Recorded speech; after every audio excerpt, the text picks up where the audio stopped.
So imagine a scenario where America is overcommitted. They're attacking Venezuela. They are supporting NATO in Ukraine. They're over the place. Now would be the time for Iran to draw America into a ground war in the Middle East. Remember, the CIA is the world's greatest drug runner. I mean, most of the world's drug industry is controlled in some way or another by the CIA.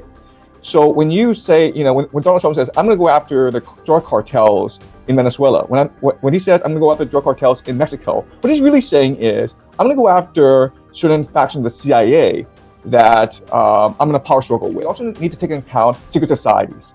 So the Jesuits, the Freemasons, the Mormons, they've been dormant for a long time, but now that we're reaching an eschatological age, what they believe to be the Messianic age, they're much more active than they used to be.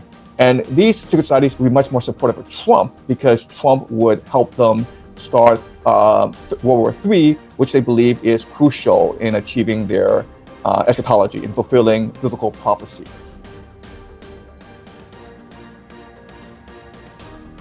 You're watching CapitalCosm. My name is Danny. It is October 24th, 2025, and my guest today was a huge fan favorite the last time we had him on, so we had to have him back on again for an update. It's none other than Professor Jiang. Professor, thank you so much for coming on. Thanks so much for inviting me back. Yeah, I mean, we have a lot to discuss. It's been about a month and a half or so since we last spoke. So lots of things have transpired on the geopolitical scene since then. It looks like, according to certain reports out there, that Iran is entering war conditions. And according to their intelligence chief, their head of the CIA, over 50 plus intelligence agencies were involved in the 12-day war, assisting in the attack on Iran. So let's go ahead and start off with that front. What new updates have you seen on that side of the World War III theater? Yeah, so I think that both Israel and Iran are committed to a round two. So as we discussed last time, Trudy Parsi, who is America's foremost Iranian expert, he believes an attack will happen before December, by December. And the Iranians have demonstrated the will and the capacity to strike back this time. And what people believe is that in round two, the Iranians will not hold back. As you recall, in the 12-day war, the Iranians showed tremendous restraint. It was barraging Israel with ballistic missiles, but it was not its full capacity. And then when the United States attacked Iran, Iran responded by attacking an empty military base in Qatar, and it forewarned the Americans that it would do so. But I think this time around, Iran is fully cognizant that it is not just up against the United States and Israel, it is up against many other countries as well. Iran is, for all intents and purposes, isolated. Israel believes that now is the perfect opportunity to strike Iran because its proxies in the region, Hamas, Hezbollah, the Houthis, are constrained. And so now it's the perfect opportunity to attack. And Israel is pretty confident that this time around, the United States will be even more supportive. And what we can expect, the big question is, will Iran close off the Strait of Hormuz? Because that really is Iran's trump card, really. If it closes off the Strait of Hormuz, it's a stranglehold on the global economy. The United States will be forced to send in ground troops to relieve the Strait of Hormuz. And this could escalate very quickly into World War III. So I do not think it is a optimistic situation. I think that eventually a conflict will arise, and this conflict will escalate rapidly. Another question that we should look at is the Third Temple. So as you may know, Israel has imported 5 red heifers into Israel. And you do that because you need to sacrifice them to consecrate the ground for the building of the Third Temple. And if you build the Third Temple, you have to do so by destroying the Al-Aqsa Mosque, which is the third holiest site in the Islamic world. So I think these are the two major questions that we have going into the second round. Will Iran close out the Strait of Hormuz, and will the Al-Aqsa Mosque be destroyed in order to prepare for the building of the third temple? Interesting. Why did Iran not close off the strait during the initial 12-day war? That's a great question. So, if Iran were to close off the Strait of Hormuz, it would do tremendous damage to the global economy. Now, China is a major ally of Iran, and China imports most of its oil from the Middle East. So Iran cannot actually close off the Strait of Hormuz unless it confers directly with both Russia and China. And they will need the consent of both nations to close off the Strait of Hormuz. So I think during the 12-day war, everyone was sort of taken aback by the speed of the war, and proper diplomatic negotiations couldn't have been conducted during that time. But I think in the 2-3 months afterwards, China, Russia, and Iran did confer, and I think there is almost an implicit agreement that if Israel and the United States were to attack Iran again, then Iran needs to defend itself fully. It cannot hold back this time. So I think Iran has shown tremendous restraint these past few years, and it's very cognizant of the geopolitical situation. It does not want to alienate its major allies. I mean, it needs to build up global opinion. It needs to be on the side of the moral authority. And so I think closing on the Strait of Hormuz, it is really the last option for Iran. It's almost a nuclear option. And I don't think they want to do that without fully considering all the possible repercussions. So would they be able to close off the entirety of the strait, or just a significant portion of it? They would be able to close off the entire strait because the strait is not that wide. Yeah, they could. There's a choke point. Remember, where Iran excels are in missile warfare and in drone warfare, and so you could easily close off the strait. I mean, basically, no insurer would guarantee any ship that goes for the Strait of Hormuz. And if there's no insurance, they can't possibly sail through that. Yeah, you mentioned the interconnectivity between Iran and China, particularly by way of energy. Is there a chance that the corridors that transfer these barrels of oil could be struck as well? Or would the United States not want to antagonize China in the process? Yeah, I think my best guess is that they will come to negotiations, and I think they'll come to a deal, a secret deal, where maybe Iran is still allowed to ship oil to China, but secretly. So remember, Iran has the option of closing off the Strait of Hormuz, but it can allow certain ships to pass through the Strait of Hormuz.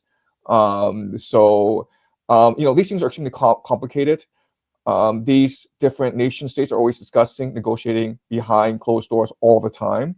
And I think that they'll reach an agreement where Iran is still able to supply energy to China, even though it's closed off the Strait of Hormuz. Interesting. Why is it that up until now, Iran has been kind of half-hearted in fully trusting Russia and China? I mean, Yeah. there is an alliance, but they've always kind of kept both Russia and China, 6 feet apart, let's say, to use some of the COVID analogies from the past. But they've always kind of left some distance between them. And you look at some of the reformists in Iran, like Javad Zarif, Rouhani, the past president before Raisi, and now Pezeshkian. They've always had like this inclination that they could somehow, that they don't want to fully commit to an alliance with Russia and China because they wanted to leave the door open to normalizing with the West, particularly Europe and the United States. So why is Iran now fully in the Russia-China alliance, or are they still kind of, 1 foot in, 1 foot out? I know they bought, these S-400s from Russia recently. They also bought some fighter jets from China. What's the state of the Russo-Sino-Persian alliance? Yeah, great question. And so what we have to remember about geopolitics is that the conflict within nation states is always greater than conflict outside nation states. And so, as you mentioned, there are lots of different factions within Iran, and they will perceive the geopolitical landscape differently. Okay, there are many factions who legitimately believe that in the long term, Russia is a greater geopolitical threat to Iran than the United States, because the United States, at the end of the day, it's far away.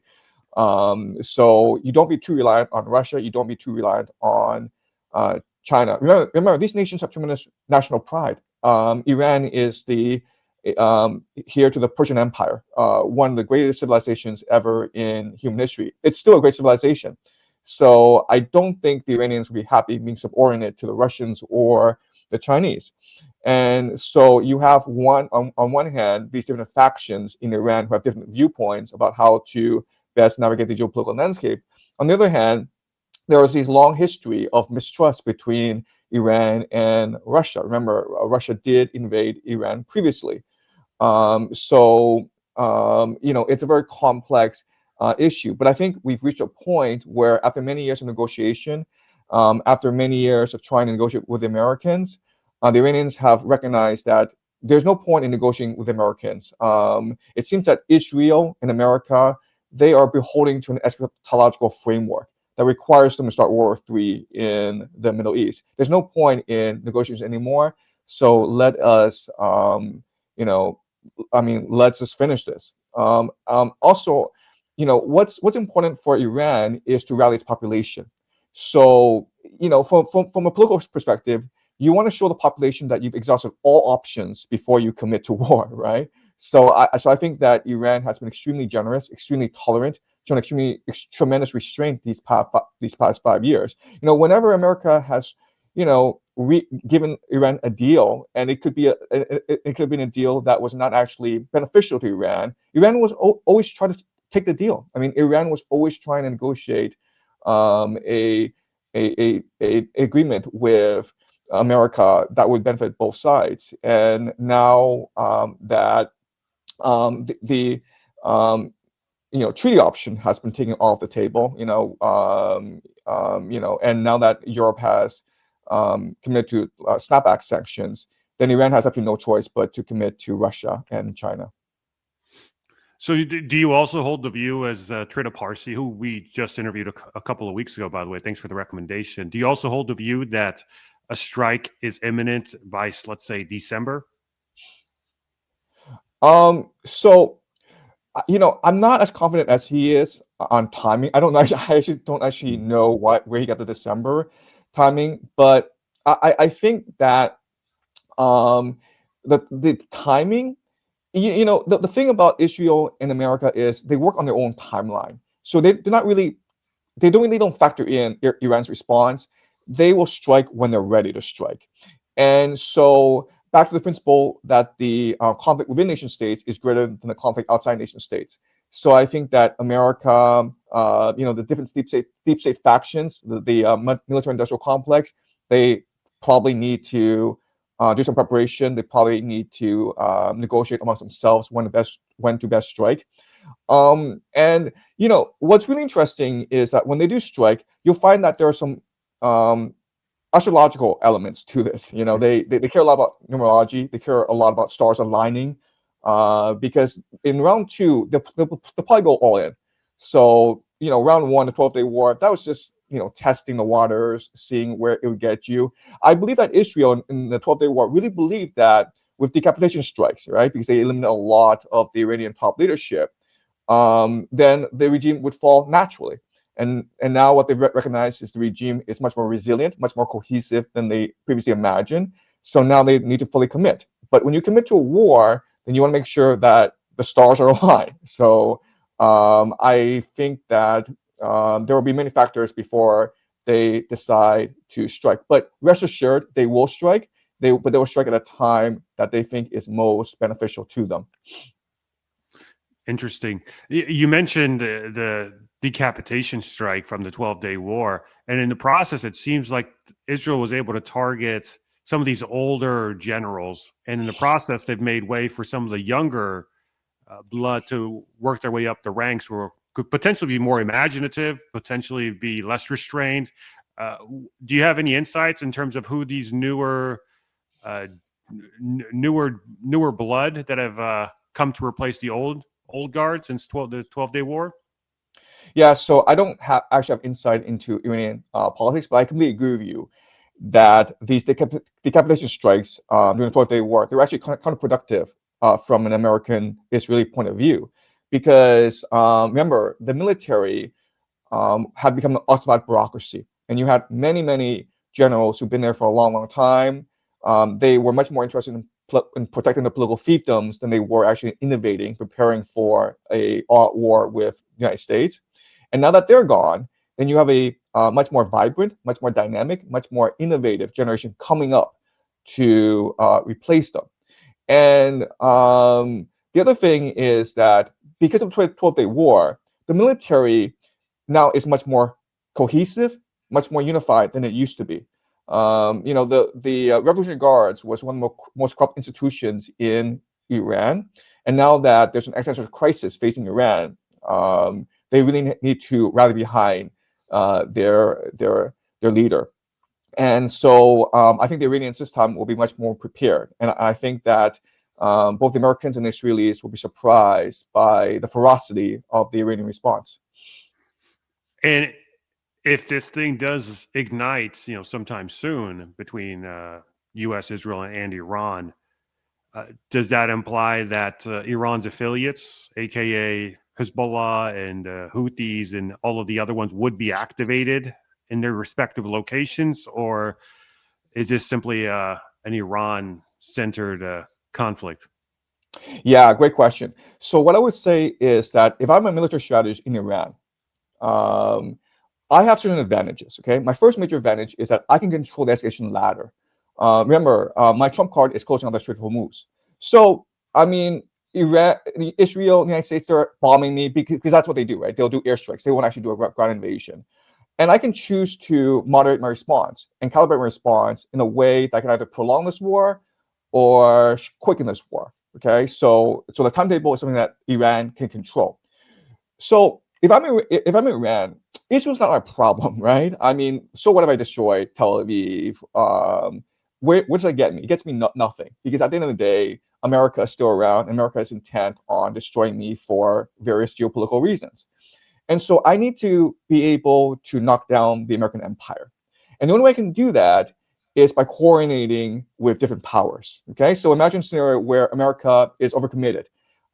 They're attacking Venezuela. They are supporting NATO in Ukraine. They're over the place. Now would be the time for Iran to draw America into a ground war in the Middle East, right? So that I think is the strategic thinking of the people in Iran. The timetable is something we can control, and we want to control it in a way that allows us to knock out America in one punch. And that's when they're off balance because they're overcommitted all around the world. Interesting. What do you think is the rationale behind wanting to pick a fight with Venezuela all of a sudden, while at the same time it looks like things are gearing up for a fight with Iran? I mean, wouldn't you want to not open multiple fronts at the same time? Yeah, again, this is gonna be a complete mystery to people why this is happening. America could at any point in its history take over Venezuela. It doesn't choose to, because it's a pain in the ass to go and colonize a nation. You have to deal with guerrilla warfare. You have to invest in infrastructure. You're much better off co-opting the elite, which is something that America has been doing for hundreds of years in South and Latin America. And when they go attack Venezuela, that's going to cause tremendous nationalism in Brazil, in Argentina, in Latin America. It's going to be a huge problem for America in the long term. So my own explanation for why America is considering attacking Venezuela is the empire is desperate. The empire is in decline. It's desperate. It's been humiliated in Ukraine. So I don't think people appreciate the level of humiliation and defeat that NATO and the United States has suffered in Ukraine.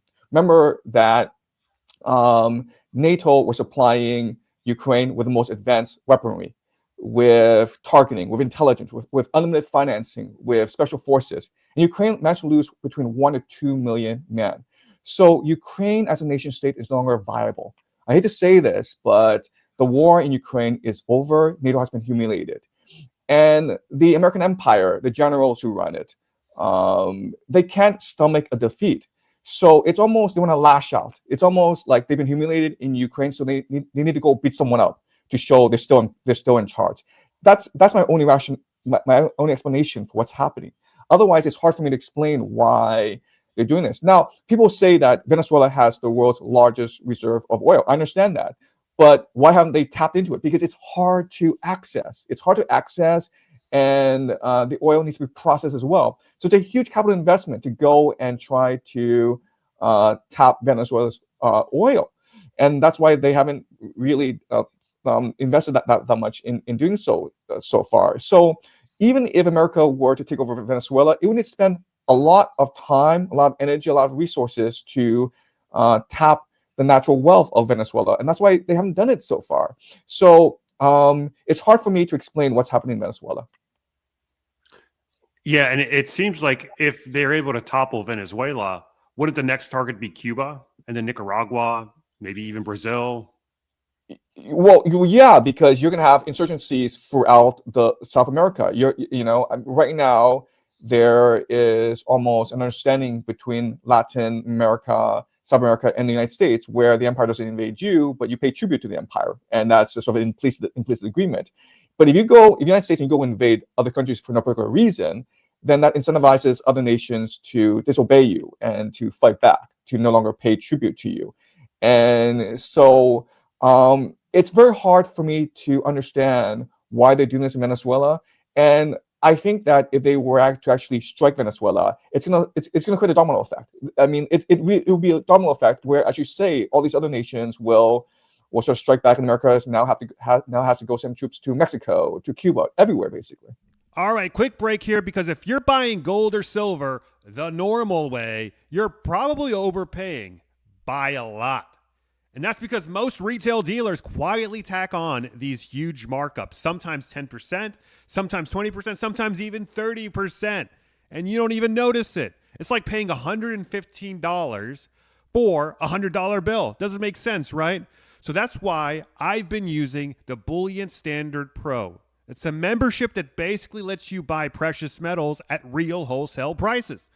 The same prices that dealers get. So no inflated premiums, no middleman games. Their platform updates every 5 seconds, straight from mints and distributors. So what you see is literally the real market. And here's the crazy part.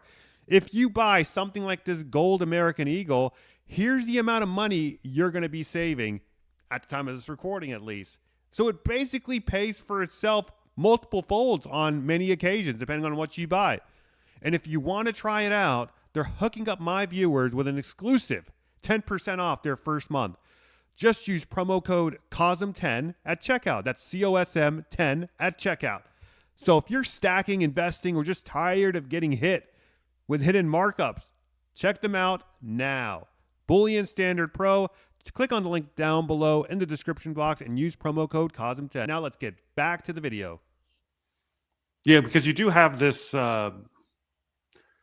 I mean, how do I want to call it? Like this Marxist bloc, let's just say, in South America, and so like there is kind of like this unity between the likes of Mexico and Venezuela and Cuba and even Brazil to an extent. So So yeah.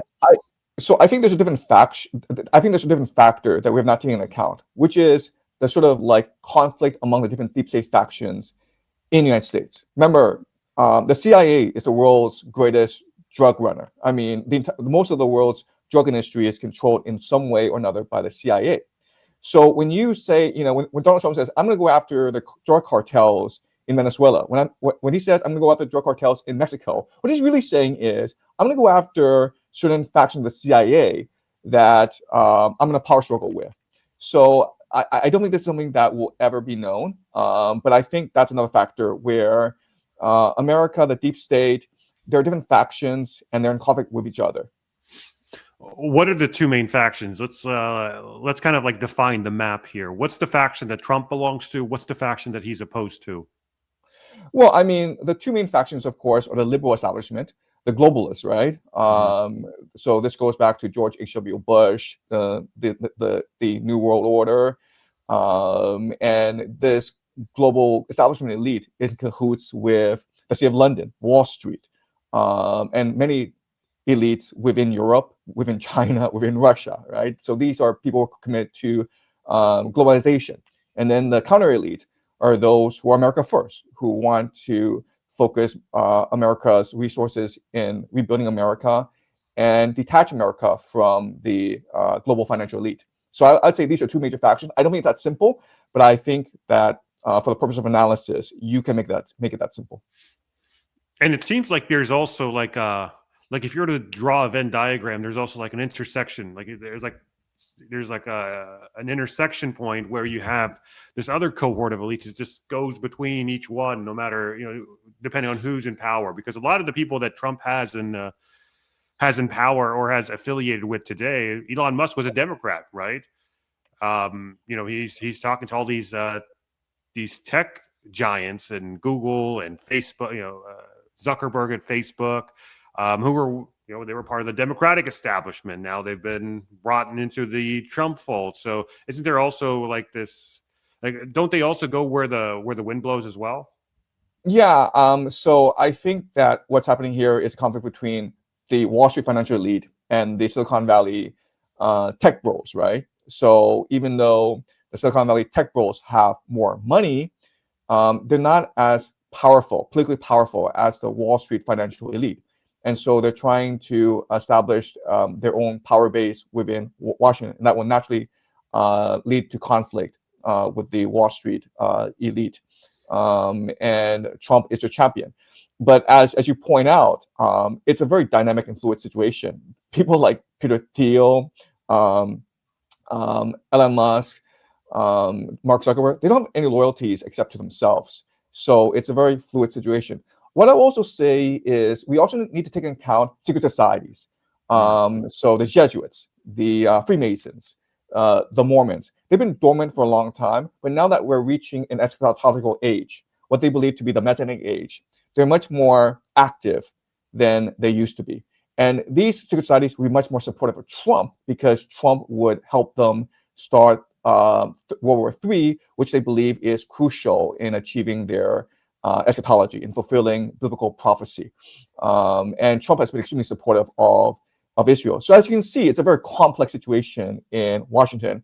But I wouldn't be surprised if most of the conflict around the world is actually being driven by this internal conflict within Washington, D.C. itself.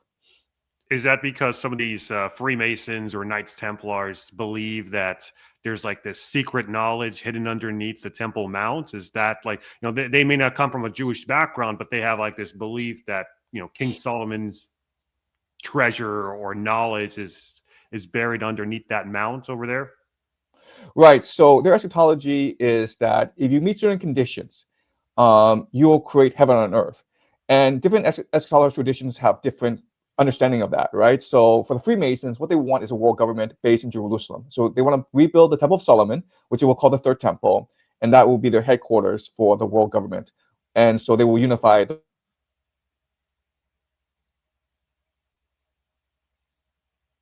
Hello? within the Washington elite. Hey, They Professor want Jiang, Professor, you cut out for like 15 seconds, like sure. oddly enough. I So mean, it's the second time it's happened this week when like someone talks about something really verboten and right. it Okay. cuts out. So Anyway, 15 seconds. yeah. Right. So yeah. So you have these extreme Jews who want to see the arrival of their Messiah, and they believe that a World War III, where Israel fights the entire world, will lead to the arrival of the Messiah. Then you have the Christian Zionists who want to force the return of Jesus. Okay, so these different traditions have different goals, but they all want to see World War III. And unfortunately, these different secret societies are embedded within the American national security apparatus, especially the Jesuits, the Freemasons, the Mormons, and these Talmudic Jews. So are they separate groups, or for all intents and purposes, do they act in unity here for their own? Because they have the same objective, right? They have the same objective. That's correct. Yeah. So yes, they are different groups, but there are a lot of intersections among them. And they have the same objective, which is to ignite War III in order to achieve biblical prophecy. And that's why we're seeing so much tension right now in the Middle East. Why now? What's so special about 2025 or 2026 if they have to do it right now?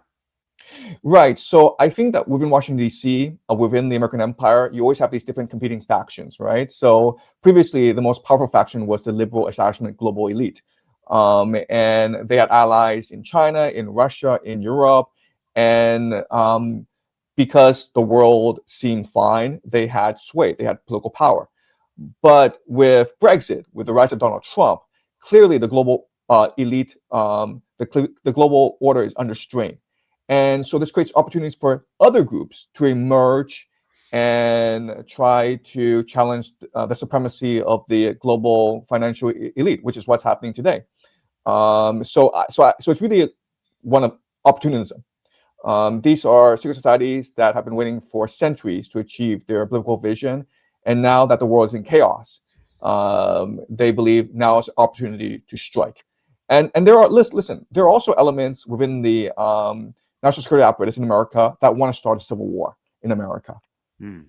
What's the rationale behind that? Why would they want to start a civil war? Well, I mean, it's to overthrow the global financial elite. That's the main purpose, and to establish their own power base. But also, the biblical prophecy, what's really important is that in World War III, America's not involved. So in these wars in the Middle East between Israel and the Islamic world, America is not part of the equation. So in order to achieve this prophecy, they need to knock America out of the Middle East, and you do that by starting a civil war. Interesting. Do these secret societies both belong to the globalist faction and the America First faction? Do they span across both factions? Yeah, so I mean, if we were to draw a diagram, you would see they're all intermarrying each other. I mean, it's extremely complicated. Each person within these organizations, they have different loyalties. As you say, it's very complicated. There are someone's a Freemason, and then he's also part of Wall Street, but he's also a Jesuit. So people at the very top, I mean, they have very complicated lives, they have very complicated loyalties, and they know where the wind shifts, right? They're powerful, they're successful because they're fluid, they're flexible, they're willing to change identity when the political crisis arise. Fascinating. Before we wrap up here, I want to get your thoughts. Can you kind of alluded to this, but I want to get your thoughts on the Ukraine front. Do you see that escalating as well? Just a couple of months ago, you had these notifications and reports coming out of these hospitals alerted by their governments, alerting them to prepare for mass casualties. Now, the report came out of France, but from what I've heard is that it's also the similar reports have also come out in Germany and across the rest of Europe. So it appears that Europe is ready for something on a mass casualty front. Do we escalate into a full-blown European-Russian war pretty soon or sometime down the line? What's your current prognosis of the Ukraine war? We just had that summit in Bucharest canceled all of a sudden, so it's not looking good there. We have this on and off again talk about sending Ukraine Tomahawk missiles, which would definitely be a no-go for Russia. What's your view on current assessment of things unfolding on that side?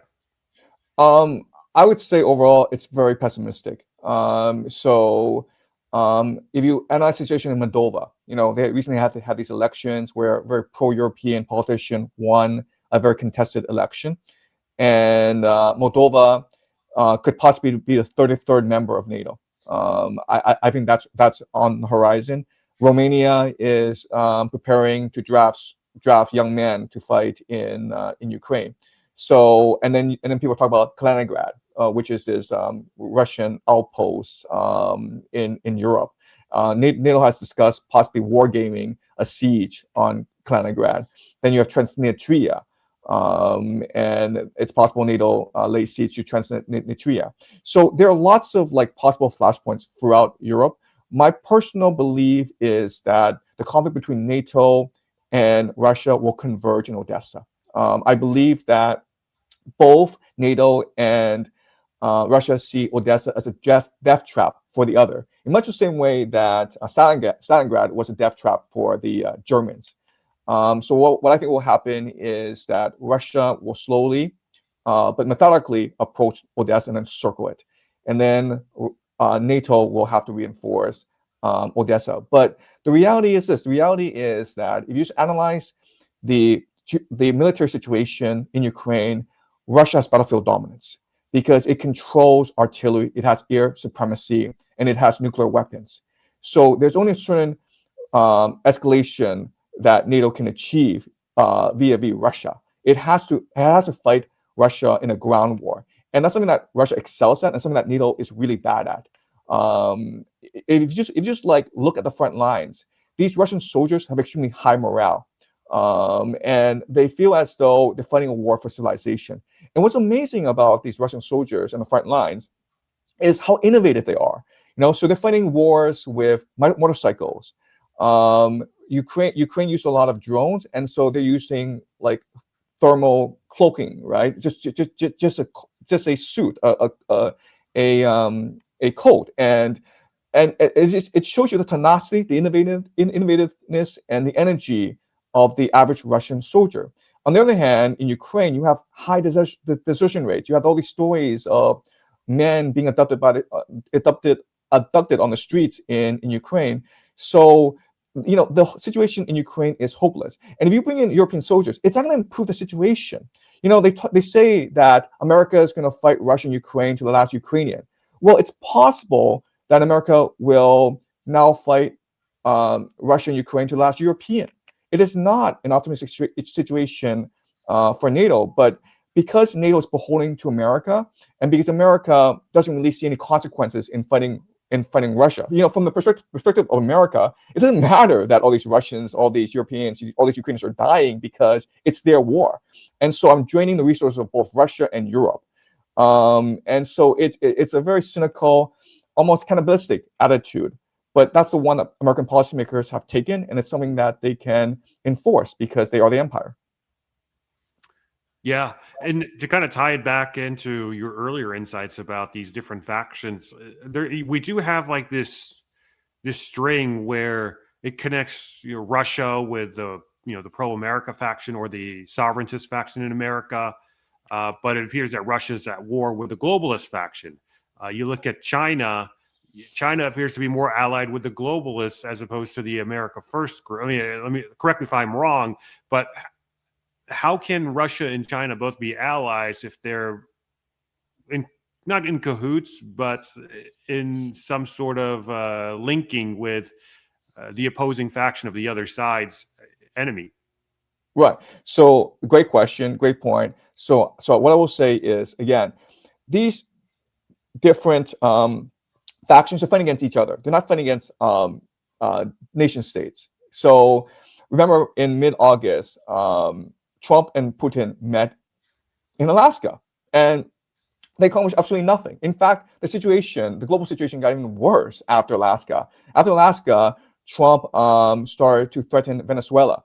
Putin ordered more strikes in Ukraine, and Putin and his generals have drawn up a map to eventually go after Odessa, to extend the war to Odessa. So it seems the situation after the Alaska meeting got even worse.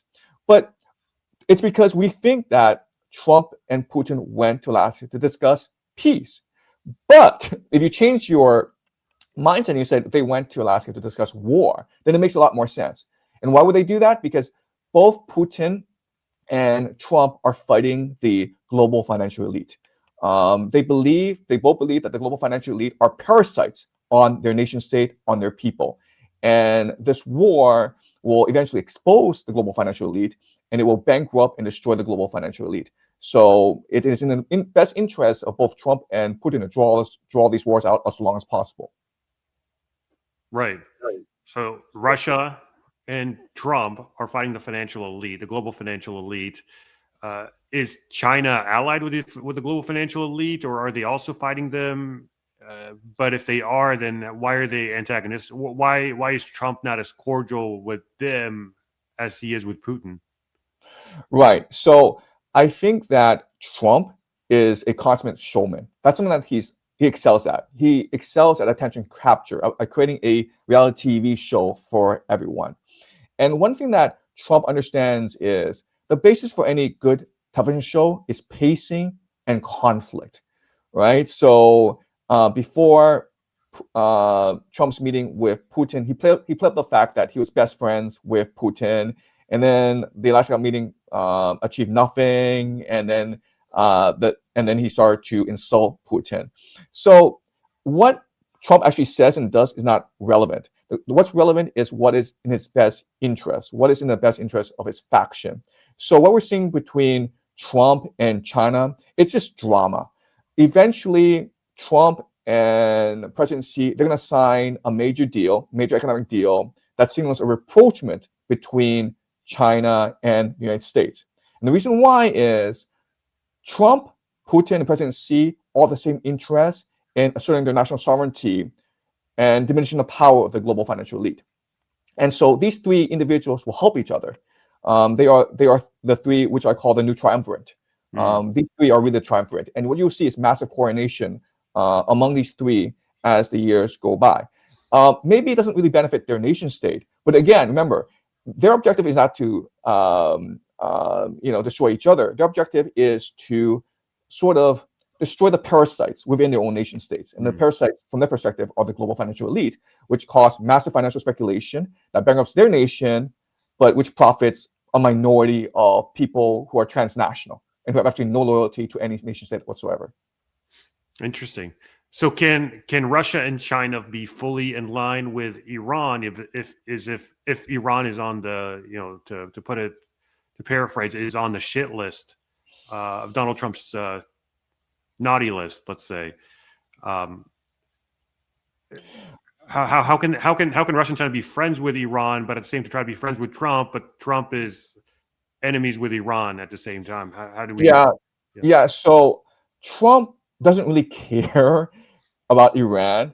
Iran is a tool for him to destroy the global financial empire. And what that means is that he will initiate a global invasion. He will initiate an American invasion of Iran, because if the American empire dies in Iran, which I think it will, then that benefits him.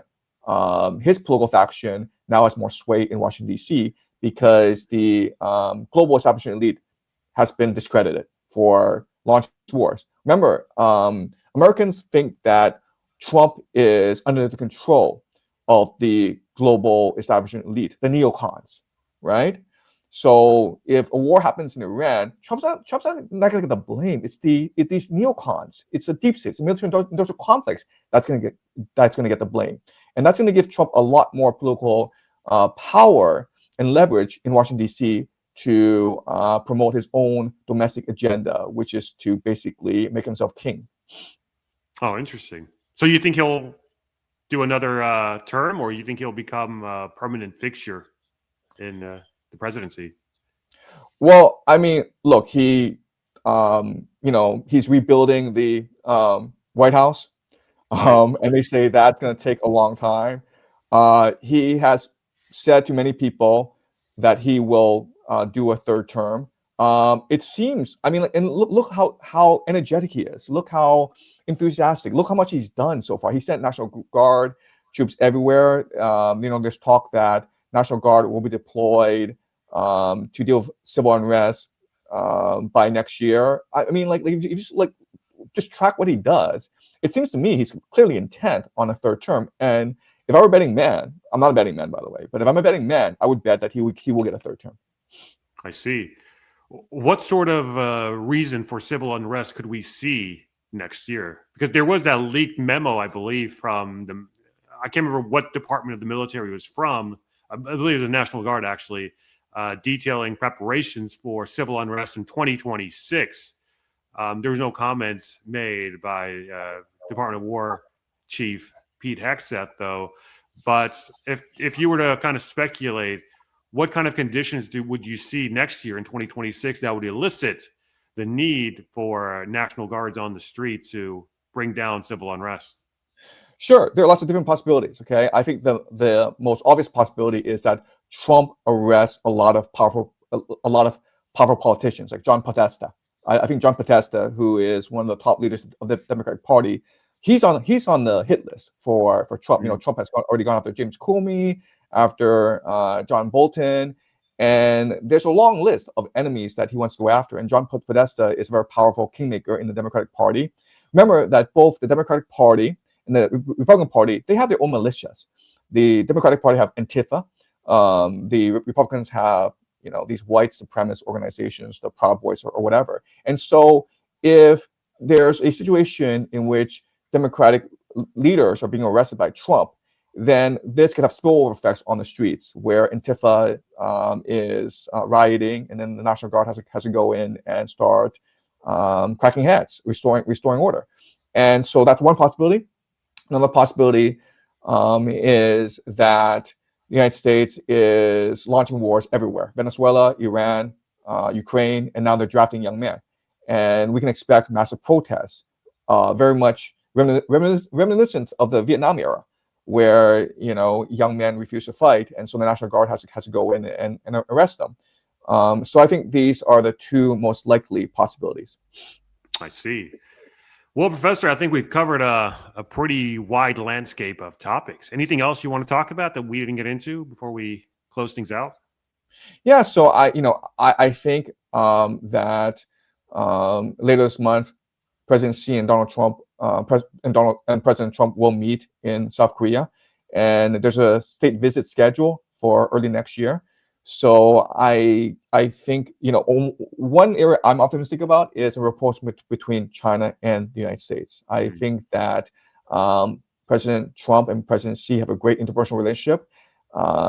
They genuinely like each other, admire each other, and I think that the two presidents will meet, and we will see a rapprochement between China and the United States, which will be good for both the citizens of China and America.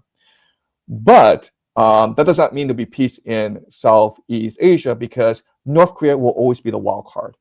If I'm a North Korean strategist, I would think like now's the perfect time to create all these problems for everyone, because if the United States is fighting these wars in Venezuela, in Iran, and NATO is occupied in Ukraine, and if North Korea were to threaten South Korea, then I can imagine that America would have to pay a substantial bribe to North Korea to keep them quiet.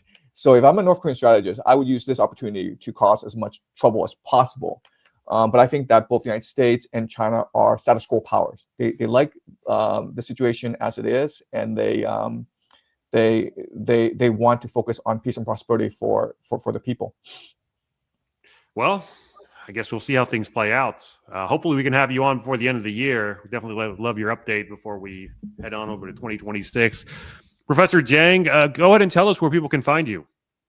Yeah, so I have a Substack where I discuss my geopolitical viewpoints. It's called Predictive History, which is the same as my YouTube channel. So those are the two best places to find me: my Predictive History YouTube channel and my Predictive History Substack. Excellent. We'll have the links to both of those down below. Professor, thank you so much for your time. It's always a pleasure hearing your insights. Guys, if you got value out of this podcast, drop us a like and comment. Go, Professor Jiang, go. If you agreed or disagreed either way, let me know your thoughts. I do, in fact, read all the comments. I may not be able to get to all of them, get to responding to all of them, that is, but I do, in fact, read them all. And subscribe to the channel so you don't miss an episode. And if you'd like to support us, a nice and easy way that's free, everyone's favorite four-letter F word, then you can subscribe to the channel, like the video, comment down below, do all the YouTube stuff that I just listed out here. And by doing so, you help support us. A little bit goes a long way. And then finally, check us out on Substack at CapitalCosm.substack.com to get all of my stuff early and ad-free, and the chance to ask my guests questions to be read on air as well. So thanks for your time, guys. We'll catch you later. Bye.